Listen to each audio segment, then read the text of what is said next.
one of amadoda kaNkulunkulu abamba umphongolo wezwi likaNkulunkulu nawe KZN awumncinananga ngoba khona amadoda asanezwa sashumayela izwi likaNkulunkulu ngesineke. Ladies and gentlemen, sicela nje ukuthi sihlanganise izandla zethu sihlanganisele phezulu and welcome an Apostle Nxumalo from Ark Ministries.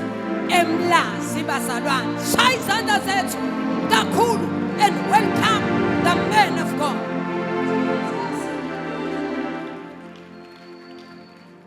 And that is the reason I sing. Yes, I shout. Jesus came down and he lifted. Sibonga wena Nkulunkulu. NgoJesu Kristu indodana yakho. Ongamgodlanga kepha wamnikela ingcitho sonke. Nokuthi usithe konke kanye naye. Ngaye konke kungowethu singabakristu Jesu Kristu wakho uNkulunkulu wethu. Wabuye wasipha nomoya ongcwele umuntu ukuthokozisa. Ukuba ahlale kithi phakathi. Moya ongcwele eyakho le platform siyavuma ebusuku. We acknowledge our inability to do anything without you. We say without you we are nothing. Holy Spirit, without you we can do nothing. Without you we have nothing. Inkundla yakho le, inkonzo yakho le. Thatha konke okusesifubeni sikaNkulunkulu Baba usedlulisele khona ngasali nakunye. Khazimulisa uNkulunkulu Baba kule nkonzo ngezwi nezwi lomyalezo. Ukhazimulise kuNkulunkulu indodana ngezwi nezwi lomyalezo. Moya obungcwele singcwelise. Moya weqiniso siholele kulo lonke iqiniso. Moya wokuphila sigcwalise ngokuphila sibe nakho chichime. Moya wenkazimulo sembathise inkazimulo yakho. Moya womusa simathise ngomsa wakho. Moya wenkululeko sikhulule ngamandla akho. Moya waphakade mawusiholo siqondise. Njoba izwi lakho lisho lithi inyathelo zolungileyo ziqondiswa nguwena. Phakathi kwethu ukhuluma uphilise usindise wophule. Uqashule yonke imchilo yejoka nezibopho zobubu wambule ukhulule. Usebenza ngomoya okuhlakha nokuqonda, umoya wamasu nowamandla, umoya okwazi nokumesaba uJehova. Usenze futhi thina sonke intokozo yethu lesimesabeni uJehova. Umoya wothando nokuzikhuza, umoya wokukholwa nowesibindi, umoya obunene nowentobeko, umoya okuvuma nokulalela. I release abundantly upon every blood-washed covenant child of yours the spirit of faith and boldness and the spirit of willingness and obedience. Abundantly. In the name of Jesus Christ. Tata over kulenkundla. Moya ongcwele, let no one leave this place with a yoke unbroken. Let nobody go back home with a burden unremoved. Let no person go out with a problem unsolved. Rather, let your glory and your presence have all supremacy and gainful ascendancy from start to finish. In Jesus Christ's name, amen.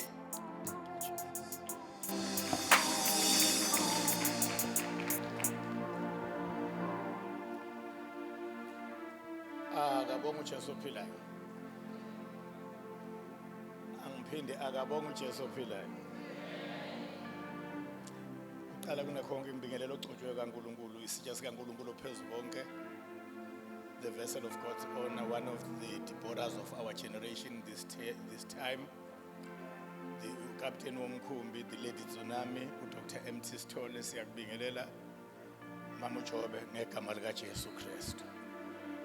Mpostoli sibonga ukuthi ningene evikini engazi ukuthi lesingakila eholo kodwa siyabuya, ngiyabona ukuthi uma ngifika ziyabuya impela. Sekwaba khona nezigagaye zakhe efana nawe la. Khona ishoshovu efana nawe la. Alibonga igama lika Jesu. Sengibonisa kunezishoshovu zakho. Sibingelela abagcotshwa kaNkulunkulu onyawonhle, ingcebo kaNkulunkulu ophezulu konke, abathanjiswa. The servants of the Almighty God athi ngabe uNkulunkulu we should give honor unto whom honor is due. and honor is due to them ngoba bahola umhlambi kaNkulunkulu. Siyababingelela inceku kaNkulunkulu nabasizi babo, omama umfundisi, abanye omama umfundisi abangomkabo bangabefundisi kwabona. Abanye bayafisa. Praise the Lord. Siyanibingelela nonke egameni lika Jesu. Sibingelela abefundisi bahlukene kabili, khona besilisa nabesifazane, ngiqonda ukuthi khona beduna nabensikazi bakhona ayikho inhlobo engekho. Siyabingelela ogogo nomkhulu nezibuko zabo, sibingelela obaba nomama, sibingelele nabafisayo ngolunye usuku one day nje uba ubaba noma umama. Sibingelela nezinsizwa nezintombi nabantwana abancane bonke, oTipoti noTeaspoon siyababingelela. Sibingelela nabaseyiswini uma kukhona abacashe khona lapho, nabo sebabingelela ngegama lika Jesu ngoba indawo zokucasha ziningi. Praise the Lord. Ngithokozile ukuba la kwaMakhutha. Sengijatshuliswa nje into uNkulunkulu anihlelele yona ningazi ningaboni ukuthi anenzele imvuselelo ibisifakwa ehholo ebhalwe ukuthi Siphumelele Community Hall. Siphumelele Community Hall, siphumelele. uNkulunkulu makakwenze kubonakale. I declare a manifestation upon our lives yalokhu okushiwo ile holo singene kuyona. Wonke umuntu ongene ngaphansi kwalompheme uNkulunkulu akenze kubonakale okulotshwe ngapha kulompheme, kubonakale kuyena ngegama lika Jesu Kristu. Sizoxoxa namhlanje ngokufezeka kwalokho uNkulunkulu akushilo, ukufezeka. Ini bazalwane, Luke, the Gospel of Luke, the first chapter, the 45th verse, and then bese sifunda indaba ku 2 Kings chapter 3 sithi ukuhamba nayo. Namhlanje kuzohluka ukuministerisha kwami, into efundwa izoba yinde imessage bemfishane kodwa okufundiwe kube kude, kodwa imessage bemfishane kodwa okufundiwe kuthi ukululeka. Okusho ukuthi singabafundi namhlanje. Luke chapter 1 verse 45 angifundeleke. Angazi noma sinabo nemvuselelweni ono Bible. Khona ikhundla emasontweni kuthiwa ono Bible. Yoba kwazinye inkonzo kuba khona ngisho nobhala ukuze kuphela unyaka engabhala ngalutho kuthiwa nobhala. Funda. Chapter 1 verse 45. Ubusisiwe owakholwayo. Ngokuba uzakubahola ukufezeka kwalokho akutelwa ivela enkosini. Lapho makuthiwa owakholwayo kusho amazwi kaNkulunkulu. Amazwi kaNkulunkulu lana okukhulunywa ngawo. Kuthiwa umuntu shoneni ubani bazalwane? Ubusisiwe owakholwayo umuntu. Owakholwayo amazwi kaNkulunkulu. Ngoba ngokuwakholwa kwakhe lawo mazwi kuzoba khona ukufezeka kwalokho akutshelwe ngalawo mazwi kuvela enkosini. Ngamanye amazwi ngenkathi uwakholwa uyifaka ohlwini lwababusisiweyo. Do you want to belong to that list yababusisiweyo? Wakholwe amazwi watshelwayo. Ubusisiwe owenze njani amazwi owakholwayo, ngoba ngenkathi ewakholwa lawo mazwi kuzoba khona ukufezeka. Amazwi okufezeka, it lies in wait. Ukufezeka kulinda umuntu otshelwe amazwi ukuthi wenzani ngamazwi. Uma wawakholwa nje bese kuyaqhamuka ukufezeka. Ukufezeka kuvele kufike nje buhuhumezi, kanti wena owatsheliwe amazwi awakholwanga. Uzothola ukufezeka ngoba kuye wawakholwa. Amazwi wona ayafika kodwa alinda ukuthi kuyatholakala yini ukuwakholwa. Ngenkathi kutholakala ukuwakholwa bese kuba nokufezeka. uNkulunkulu usebenza kanje nabazalwane. Usebenza njengoba usuku ukhipha umuntu ngabe umhlobo wakho ekhalakathele emgodini. Wena ke bese uyeza umuntu omemezayo uthi umuntu uphosekile ngisho bekuthiwa ongamazike uhambe uyolanda intambo ekhaya. uma ulanda intambo ubuso uyayiphosa umemeza uma kuya ngokuthi umgodi othe ukuba ojulile umemeza uthi bahamba ke nansi intambo bamba kusho wena uthi bahamba abambe athi sengibambile wena awungeni phakathi uma ufuna ukuyokhipha ophakathi awungeni phakathi ukuze ukhiphe ophakathi uyamiyeke phakathi wena uthumele intamba yena kumele abambe lento oyithumele uma ebambe yona wena uzozo ukuthi into yakho ithumele uyibambile bese udonsa into yakho akhishwe into oyithumile awayibamba yena so ke uma ufunda kumahubo 118 lithi iBhayibheli baba ziwula ngenxa yeziphambeko zabo basondele emasangweni okufa benyanya ukudla base bekhala kuJehova uJehova wathuma izwi lakhe ngama imazwi akangaya yena emasangweni okufa akangangena emgodini wokufa wathuma izwi lakhe wabakhipha ngalo emathuneni abo akangangena emathuneni abo wathuma izwi lona langena emathuneni kanti abasemathuneni bazolibamba banele balibamba kwabakhona ukufezeka uma walibamba uzothola ukufezeka manake uma walibamba uthola ukufezeka ngisho isizalo sakho sesifile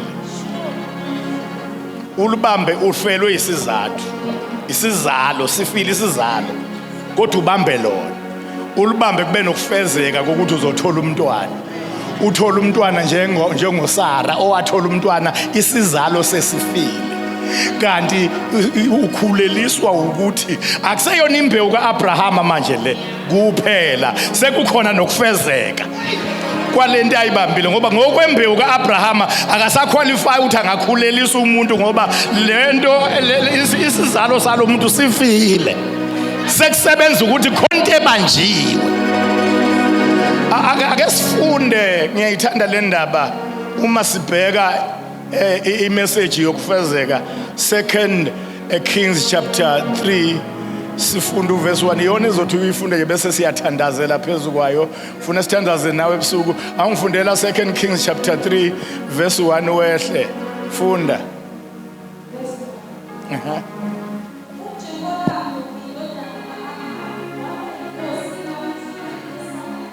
manake lapha kwase kufe ubaba oyinkosi okuthiwa uAhabi owayeshade nomunye usisi okwakuthiwa uJezebel kwakushadelwe uyabhuti lokuthiwa uAhabi ababulala uNabhothi bembulalela isivini sakhe eshade nalo sisi okuthiwa uJezebel ababe babi phambi kaNkulunkulu bobabili base befileke manje bazala indodana eyathatha isikhosi esikhundleni sabo okuthiwa uJehoram sisatholana njalo qhubeka lapho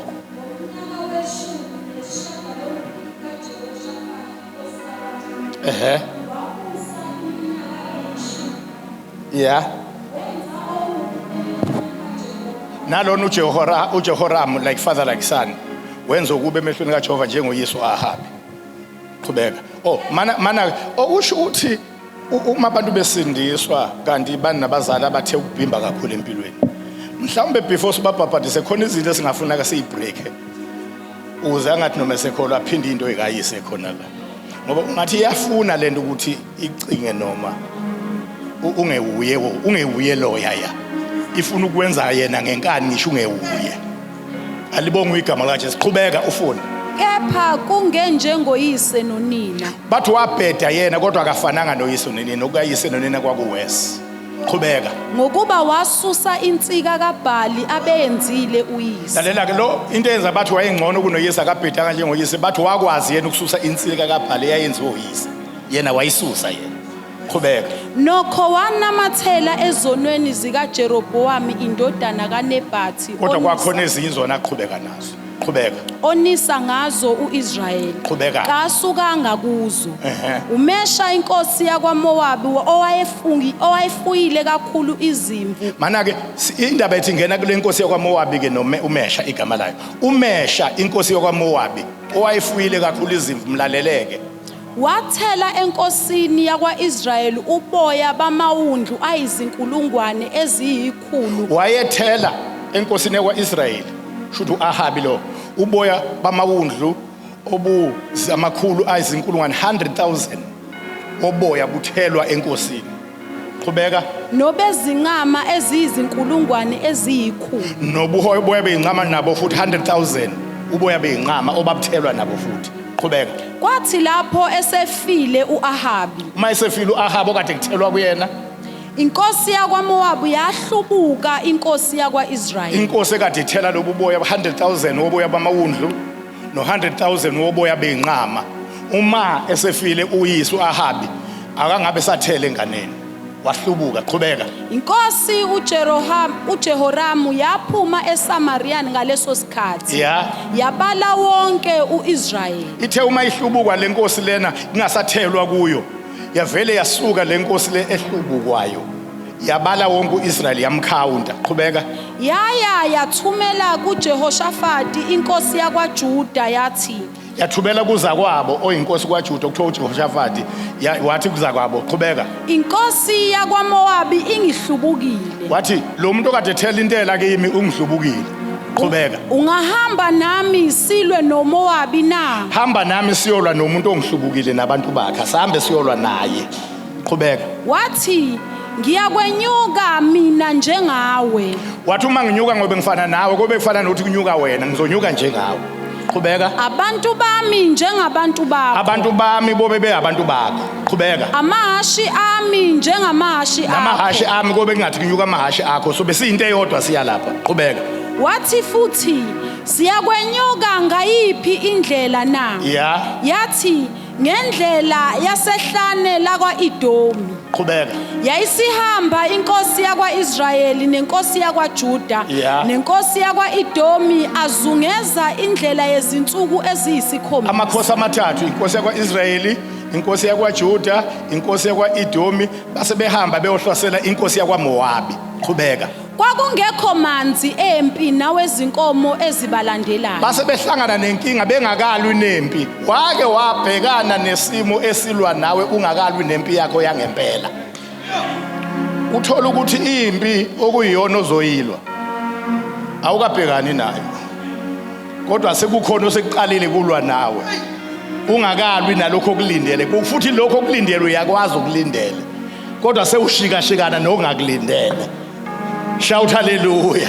Qhubeka. yayisithi inkosi yakwa-Israyeli maye ngokuba uJehova ubuthile lamakhosi amathathu ukuwanikela esandleni sakwaMowabi Manake inkosi kaIsrayeli ibona kungekho manzi ehlane, bona nabantu baba bozofa bafe ehlane ngenxa ukuthi akho manzi aphuzwayo for more than 7 days.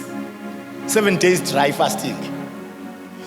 Bakhala inkosi yakwaIsrayeli yathi uNkulunkulu uthumile amakhosi amathathu ukuthi azofela ehlane, eyakwaJuda, eyakwa-Edomi, yakwaIsrayeli, uzobulala amakhosi amathathu uzowaqedela ehlane. Qhubeka. kepha uJehoshafati wathi akakho lapha umprofeti kaJehova ukuba sibuze kuJehova ngaye na Manake isingena lapho ke indaba ukuthi ubusisiwe owakholwayo amazwi. Ngoba lo wakholwayo umukeliswa ukufezeka kwalokhu akutshelwa kuvela enkosini. Usethi uJehoshafati owazi ukuthi impumelelo ivela ekuzweni amazwi bese uyawakholwa. Usethi ke akekho la umprofeti kaJehova ongakhuluma amazwi okuzothi uma sike sawakholwa sithola ukufezeka kwalento ayikhulumileyo. Akho umprofeti yini lapha ngoba ukukholwa kuvela ngokuzwa. Alibonga igama likaJesu. Qhubeka ngikuzwe. enye yezinceku zenkosi yakwa-Israyeli yaphendula yathi Yeah. ukhona uElisha indodana kaShafati owathela amanzi ezandleni zika-Eliya Base beyamreportela bathi ukhona uElisha indodana kaShafati owayethela amanzi ezandleni zikaElijah. Qhubeka. wayesethi uJehoshafati izwi likaJehova likuye Akagcinile ngokuba umprofeti nje okhona nowathela amanzi ezandleni zikaElijah, kodwa yena ukhona nje izwi likaJehova likuye. Ngoba engathithi la emhlabeni uyakwazi umuntu ukuba khona. Njoba noElisha kuthiwa ukhona. Kodwa izwi lingabibikho kuye. Kodwa lokuthiwa ukhona bese kuthiwa nezwi nalo likuye. Akafika bekhona nje ngoba siyasho kubantu sithi ukhona loya muntu kanti izwi alikho kuye. Lona ukhona nezwi likaJehova nalo linjani likuye. Qhubeka. Basebehlela kuye inkosi yakwa-Israyeli Yeah. noJehoshafati nenkosi yakwa-Edomi. Yeah.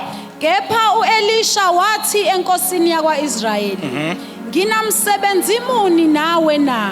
uElisha wathi nginamsebenzi muni nawe na. Ngamazwi lenkosi uJehoram yayenze kabi.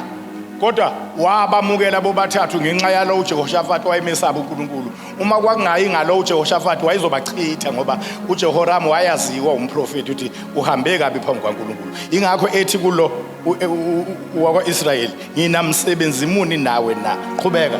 Hamba uye kubaprofethi bakayihlo nakabaprofethi bakanyoko. Umzwile emshova ethi akahamba shone njengesipikile emplangweni. Hamba uye kubaprofeti bakayihlo nabaprofeti bakanyoko. Alibonge ngoba abantu banabaprofeti babo. Qhubeka. Kepha Mana ake nginisizeke nina enzalelwe emalokishini. Ukusebenziswa kwegama lezulu elithi uyihlo nonyoko akusiyona inhlamba. Nikuzwe kabi nina sekuhlehla nyovane kushiwo abantu abathuka abanye. Igama nje naseBhayibhelini kuExodus 20 zolithola. Elisho ukuthi ubaba wakho nomama wakho. Unalizwa kabi nina niqala ukulizwa seliqhamuka abantu abazothi unyoko lo. Naso ke nina naliqala kabuhlungu. Akuyona inhlamba, akuthukiwe nje bakufundwa nje. Akho inhlamba ekhulunywe esontweni. Ukuthiwa hamba uye kubaprofeti bakababa wakho nabakamama wakho. Qhubeka ke. Kepha inkosi yakwa-Israyeli yathi kuye, hayi ngokuba uJehova ubizile lawo makhosi amathathu ukuwanikela esandleni sakwaMowabi. Yeah. Wayesethi u-Elisha, kuphila kukaJehova Sebaodi engimi phambi kwakhe. Yeah. Uma bengingamazisi uJehoshafati inkosi yakwaJuda, ngempela ngingeze ngakubheka, ngingeze ngakubona. Lalela ke uthi umprofeti uElisha uma bengarecognize lenkosi eyodwa esaba uNkulunkulu phakathi kwenu nomakhosi nobathathu uJehoshafati inkosi yakwaJuda bengeze ngakubheka nakubheka indaba yenu bengeze uyi-attend. Qhubeka. Kepha manje ngiletheleni umbethi wogubu. Wayesethi ngiletheleni ke manje umdlalo weinstrument, ngibetheleni umshayi wogubu. Mana niyalazini iphutha esike salenze enkathini edlule abanye bethu kuthi uma kukhonzwa bese kubakhona oza ngomkhulu ushiki ethi akayithula insimbi. Mhlawumbe kwakufanele kwezinye inkathi uthi ithule ngoba mhlambe zazingezi kahle ngendlela ofanele beziza ngayo. Kodwa akusona sonke isikhathi lapho kusuke kufanele ithuliswe khona. Ngoba kuyavela la ukuthi uElisha waprofethiswa ezunyini bamzuma engayithandazela iministry yangalelo suku ukuthi uzoprofesaya. Wakwashunyayiswa ungakuthandazelanga ukushumayela ngalelo suku. Kuthiwe nciko okade ezongena asakasafika ngosexolisile ngena ke manje kanti awuthandazanga. Sekufuneka kube khona into ezo release presence, a special unction ezohlala phezu kwakho. Manje ke ukuze kuhlale a special unction upon the life of prophet Elisha, uthi ngiletheleni umbethi wogubu. Wathi uma elithunuka ugubu, wathi uma eyithunuka lento yakhe, qhubeka kwenzakalani uma ebetha ugubu. Qhubeka. Kwathi umbethi wogubu esabetha, isandla sikaJehova saba kuye. Kwathi umbethi wogubu esabetha, isandla sikaJehova Tiger Vina sayina esayithinta nje intambo isandla sikaJehova sagijima saba kuye. Uyasibona nisandla ukuthi siyakwazi ukwehlela kumuntu ogcotshiweyo kaNkulunkulu kube kushaywe insimbi. Nami manje uyakhawunta ukuthi sikhetha abantu abanjani eshayeni insimbi. Kungakhona abantu abashaya insimbi sisuka isandla. Bekhona abashaya insimbi sihlala isandla. Abakhethwa abantu abashaya insimbi ngoba bangasenza sibonakale noma sinyamalale. Shout hallelujah. Shout hallelujah. Shout hallelujah. Kwathi umbethu ogubhu esabetha isandla sikaJehova senze njani sahlala. Awu la endlini ngiyakhuleka ake sihlale isandla esinamandla. Uyasazini lesi sandla esahlala. Uyasazini lesi sandla esahlala. Isandla esakhipha uIsrayeli eGibhithe saphahlaza amazibulo. Savula indlela olwandle olubomvu. Wathi uyeyisa eBhabhiloni uBelteshazari ephuza iwayini ngezitsha zethempeli.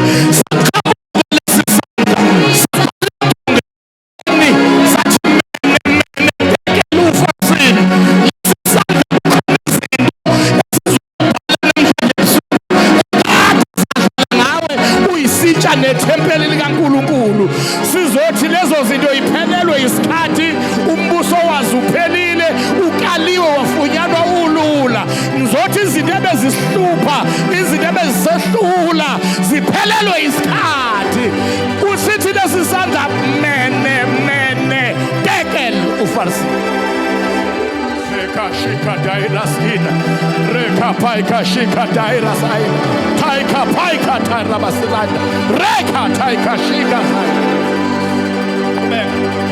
wathi usho kanje uJehova uthi yenza lo mfula ube nemigodi ngemigodi. Uma isandla sesiphezulu kwakhe waprofetha uyazi wathini waprofetha into ezozwakala ifani uyazi uma uNkulunkulu esekhuluma amazwi okufanele wena uwakholwe ukuze uthole ukufezeka uvela ekhulume into ebonakala ngathi impossible nokungathi unlikely very much unlikely uthi usho kanje uJehova uthi yenza lo mfula ube nemigodi yenza lo mfula ugcwale ini imigodi lo mfula ube nenqwaba yemigodi qhubeka ukuba uJehova usho kanje uthi yeah anikubona umoya ngoba uJehova uthi anikubona umoya no wind will blow qhubeka anikubona imvula anikubona imvula ina futhi akho consi lemvula elizona qhubeka kepha lo mfula uyakugcwala amanzi mana ke angazi noma nizwe kahle le ndaba ezokwenzeka la uzogcwala umfula ngenxa ukuthi kumbiwe imigodi kuyo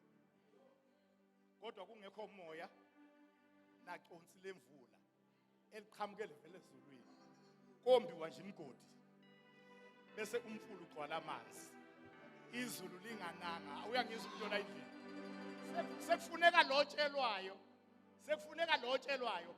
ayikholwa into enjalo niyayizwa le homework niyayibona ukuthi nikezana ihomework enjalo sekufuneka lotshelwayo ayikholwa into enjalo ukuthi iyenzeka into enjalo ukuthi umbe nje umgodi lingani kungabikho umoya ophephethayo kodwa kugcwala amanzi emfuleni kanti laba abatshelwayo bazowakholwa amazwi ubusisiwe owakholwayo ngoba uwamukelisa ukufezeka kwalokho akutshelwa kuvela enkosini qhubeka ufunda niyakuphuza nina nezinkomo zenu nezinye izilwane zenu yebo lokhu kulula emehlweni kaJehova. Uyabona uNkulunkulu into enza ukuthi azanaba explain azama ukuexplain ngoba uyabona ukuthi ubatshela into kwabona ababonayo ukuthi inzima.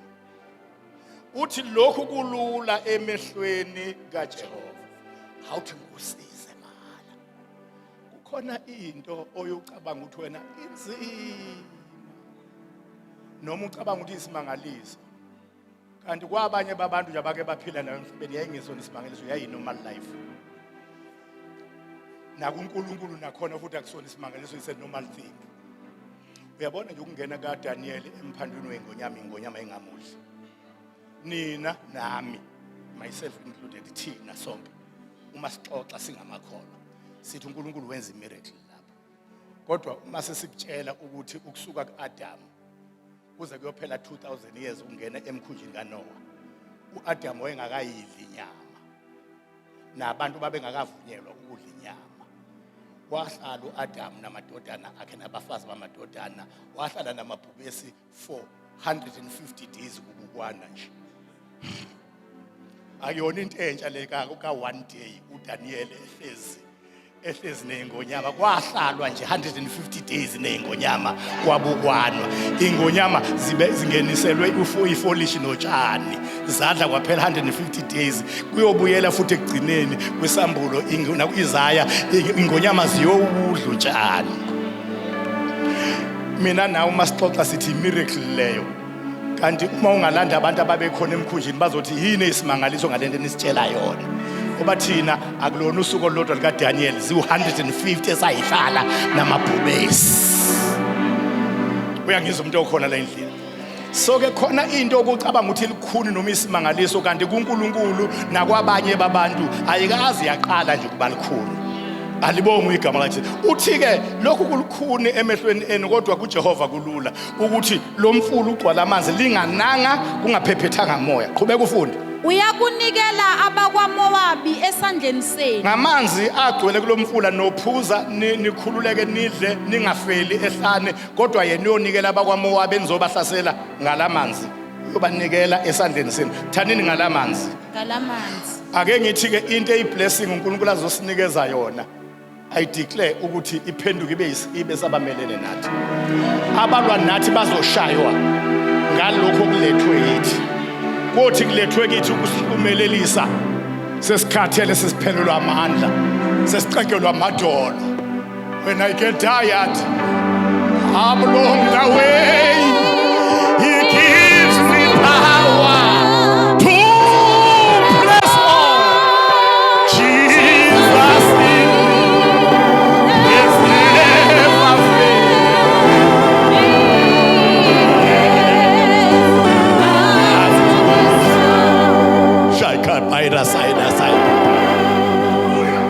lalela awuyibambeke lento abazohlunyeleliswa ngayo kade beno 7 days bengaphuzi manzi endle izoba isibe sakwaMowabi sokubulala abakwaMowabi izobahlumelelisa bona ibulala abakwaMowabi. Qhubeka. Niyakuchitha yonke imizi ebiyelweyo nayo yonke imizi ekhethekileyo. Qhubeka. Niyakuyisa yonke imithi emihle. Qhubeka. Nivimbe yonke imithombo yamanzi. Qhubeka. None zonke iziqephu zomhlaba ngamatshe. Qhubeka. Kwathi ekseni ngesikhathi sokunikela ngomnikelo wempuphu. Mana ke kwathi ekseni ngesikhathi sani sokunikela ngani ngomnikelo wempuphu. Ake ngutshele enye into mhlawumbe ngeke yehle kahle kuwe uma ungoqo noma nobaba wakhe ungoqo noyihlo omkhulu ungoqo. Zezinto zakho zike zehle zingafike esandleni kuwena zehle zibe on hold. Zilinda ukuthi yini oyikhipha ukuze zireleaseke. Uyangizwa umuntu okhona la endlini. Ngiyaye ngithanda ukuyisho lento ngoba angize ngakushumela lokho niyangaza ngishumayela into enje. Ngifonelwe omunye, ngibona ubaba kwaNdengeze embonweni ngizovuka. Ngimbone kwathiwa embonweni, engathi unginikeza into. Sihlangana edolobheni unginikeza into. Akuveli ukuthi yini la nginika yona. It's in a vision. Kodwa ngiyamazi ukuthi ubaba uZonke. Bese kuthiwa kukhona into ayifunayo umkhulekele ayithola. Usho in a vision. Bese ngo10 o'clock kungena ucingo lwakhe same baba hayi omunye athi asihlangane edrobheni ePine Town sihlangane afike lapha nesitolo athi bengifuna ukutholela isport coat isporting esihle manje kwathola ukuthi usize wakhe ngikuthole ngase ngikutholela lesudu mfundisi ngithe nje angunikeze na isudu umehluko phakathi kwalokho kwenzeka manje na kwivision ukuthi kwivision ushiwo wathi wakhona into ayidingayo la akasasho la usethule sasahlukane ethule nje. Kanti emasontweni ambalwa ngizoya ebandleni abakhonza kulona. Uma ngifika khona ngishumayela ukhona. Uma ngiqeda lapho sengibuzile kumfundisi wakhe uBishop ngithi lo baba lona uyamumazi kangakanani amusho athi hayi indoda nje impela ekhonza kahle kakhulu ngiseva kahle futhi manje inkinga nje ke sebeshade 9 months konke ababathola abantwana. Ngathi mina nansi lento angifihlelayo lona yena kodwa uNkulunkulu yena wayengangifihlelanga wayeshila. Ukuthi wayengashonga ukuthi yini kodwa wayayishila ukuthi wathi maye nginika yena mina kube khona into engimkhulelayo ngoba khona into ayidingayo. Lona wangasho lutho nje. Hayi ke uma ngiqeda ke bese ke ngiyambiza ngibabize noma wakwakhe. Uma ngibabiza bese ngikhomanda isibeletho ngingasithindi ngikhomande isibeletho ngithi I command you to conceive. Ngiyakuyala ukuthi ubambe ngoba awukabatholi nje abantwana ngoba wena sibeletha awubambe. So I command you to conceive. Waphela unyaka ethole umntwana womfana walamanisa ngomunye umfana umntwana womfana onabafana ababili bagcine benabafana ababili babathola lapho. Kodwa into engiyibonile ukuthi ungathi umoya ongcwele wamdrivela ekutheni kube khona umnikelo awenza ukurelease into yakhe. Mhlawumbe akusibo bonke okumele kube nomnikelo. Mhlawumbe yibo bonke angazi ngoba ngize ngakushumayela lokho. Kodwa uma ungafunda lapha ku 1 Samuel chapter 7 uyothola ukuthi kwathi uSamuel esanikela ngewundlu elincelisayo. uNkulunkulu wavela impi yamaFilisti wayigquzula. Wagquzula impi kusanikela. Khona izimpi ezishaywa usanikela. Kungakabalwa ukuthi uthandazile. Bayangizwa abantu abakhona. Ekseni ngesikhathi somnikelo wani wempuphu. Kwakhona okwenzeka ukwenzakalana ufunde. Nakho ke kwafika amanzi engani evela ezulwini ahamba ngendlela njengabantu. Lapho kuhamba khona abantu endleleni kwahamba amanzi. Bangizwa abantu abakhona. Eza amanzi ngasendleleni yapi bazalwa? Amanzi ahamba ngasendleleni yapi? Qhubeka. Izwe lagcwala ini? Akusashiwo manje umfula kuthiwa the land was filled with water. The land. Izwe lagcwala amanzi. Qhubeka.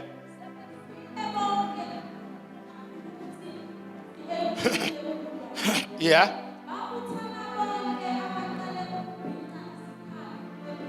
Yeah. Yeah.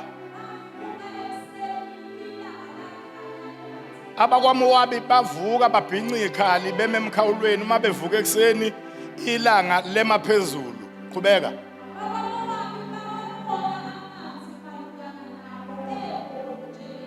Ilanga lakhanyisa amanzi akade ehamba ngendlela azayongena kule mgodi embiwe emfuleni obungenalutho.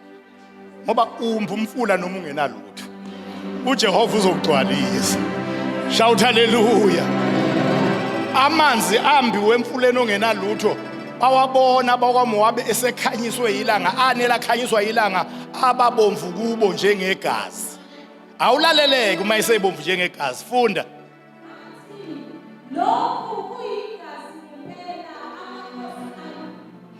Oh bavele bathi bona ngoba amakhosi amathathu la eyakwa Edomi eyakwa Juda eyakwa Israel lamakhosi ukuthi avele alwa odwa agwazana nabantu bawo kwachitheka igazi baqedena abantu singakafiki thina Mowabi.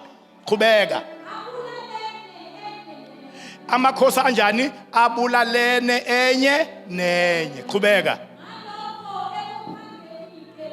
Ngakho ke wena Mowabi awusezolwampi impi iqediwe ekuphangeni ke Mowabi. Zavele zamasha ke manje zimasha kulamanzi ezowabona engathi ayigazi ebomvu kanti amanzi yena. Kubona abomvu kubo kodwa amanzi. uNkulunkulu izitha zethu akayitshengisa okunye. Kanti izohlangana nokunye. Jehova lwana nabalwa nami. Thatha isihlangu sakho nomkhonto uvimba indlela ngoba ngizingelayo. Yisho kumphefumulo wami ukuthi mina ngiyinsindiso yakho. Shout hallelujah. Qhubeka.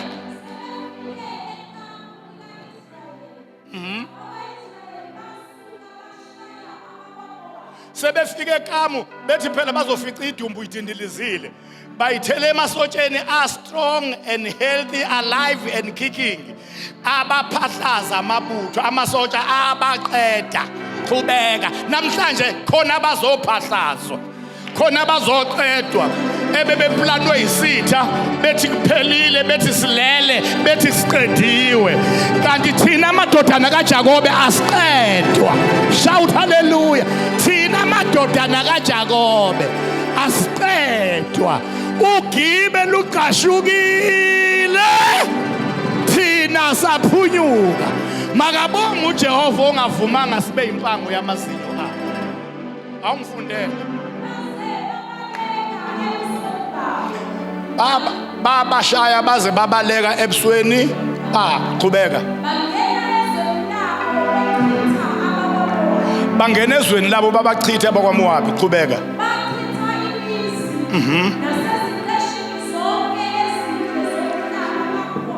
Mana-ke ake simela yini eyenza uIsrael wayiwina lempi.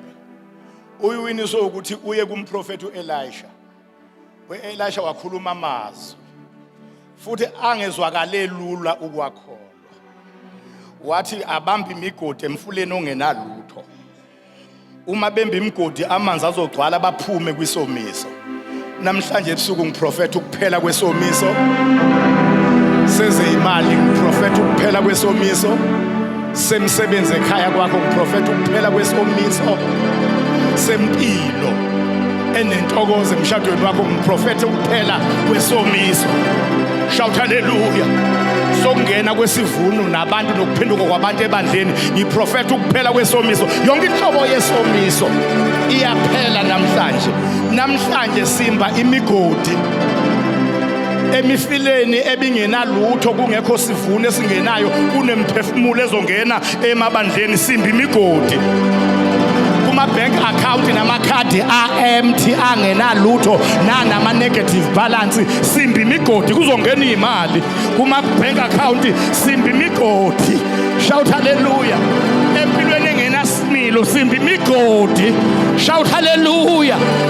I-correct yabuya, imali ziyabuya, umthandazo uyabuya, ukuzila ukudla kuyabuya, amandla ebandla ayabuya, inkazimulo iyabuya. Shout hallelujah. Revival time has come. I declare revival. Kwabadala nabancane. Dry bones shall live again. Amathambo uzohluma imisipha ihlume amathambo ame abe yimpi enkulu kakhulu. Kwenzeka kanjani lokhu? Ubusisiwe owakholwayo amazwi. Uma ewakholwa uzomukela ukufezeka kwalokho akutshelwa. Ngisho amathambo omile kungathiwa profeta kulamathambo. Uma wakholwa amazwi uzoprofeta amathambo asukume. Amen. Wobubusisiwe owakholwayo amazwi. Owakholwayo amazwi ngisho ngana 12 years enesifo somopho esehambe inyanga singekalapheki kodwa uma isezwe amazwi waprofetho wakholwa amazwi uyothinta umphetho aphula umthetho athinta umphetho aphula umthetho athinta umphetho ngoba ngenkathi athinta umphetho wayephula umthetho. Umthetho wawuthi akangadabuli phakathi kwabantu ngoba ungongcolileyo uyabangcolisa. Waphula umthetho wathinta umphetho ngenxa yokukholwa amazwi. Ubusisiwe wakholwayo. Namhlanje I release ukufezeka upon our lives. Kwezinto esimkholelwa zona uNkulunkulu. It is done. It is done. It is done. It is done. It is done. It is done. It is done. In Jesus' name.